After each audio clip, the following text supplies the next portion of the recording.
সকল চাষি ভাই এই বাংলা শস্য বীমার আওতায় না আসতে পারার জন্যে এই সময়টাকে বাড়িয়ে দিয়েছেন, মানে অক্টোবর মাস পর্যন্ত 1 মাস বাড়িয়েছেন।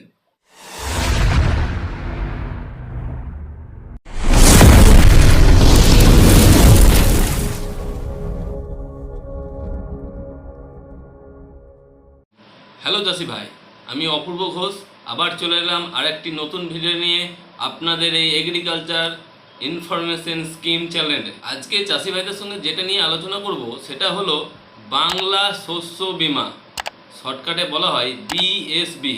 এটি একটি রাজ্য সরকারের প্রকল্প।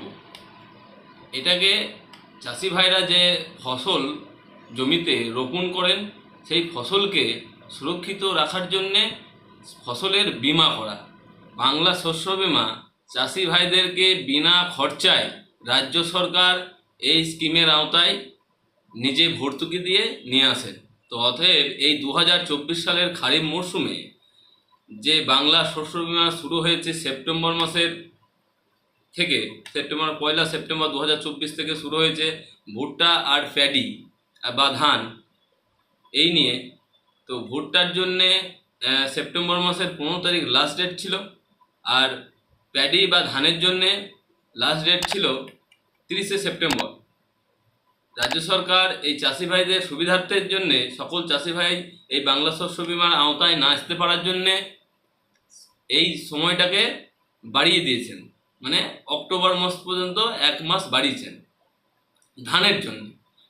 ভুট্টার জন্য কিন্তু বাড়ানো হয়নি, যেহেতু ভুট্টাটা অনেক আগে ফসল রোপণ করা হয়ে গিয়েছিল, সেই জন্য বাড়ানো হয়নি। ধানটা এখনও অনেক চাষি ভাই তার বিমাটাকে শস্যকে বিমার আওতায় না নিয়ে আসতে পারার জন্যে এই অক্টোবর মাসটা বাড়ানো হয়েছে। তাই সকল চাষি ভাইয়ের কাছে আমার একান্তভাবে অনুরোধ, তাদের ফসলকে সুরক্ষিত রাখতে শস্যকে বিমা করিয়ে রাখুন। তাহলে চাষি ভাই এই খারিফ মরশুমে যে ফসল আপনারা রোপণ করেছেন সেই ফসলটাকে অক্টোবর মাসের মধ্যে বিমা করান। আশা করি বুঝে গেছেন কি বলতে চাইলাম। তাহলে আবার পরবর্তী ভিডিওতে দেখা হবে। ভালো থাকুন, সুস্থ থাকুন, সবাইকে ভালো রাখার চেষ্টা করুন।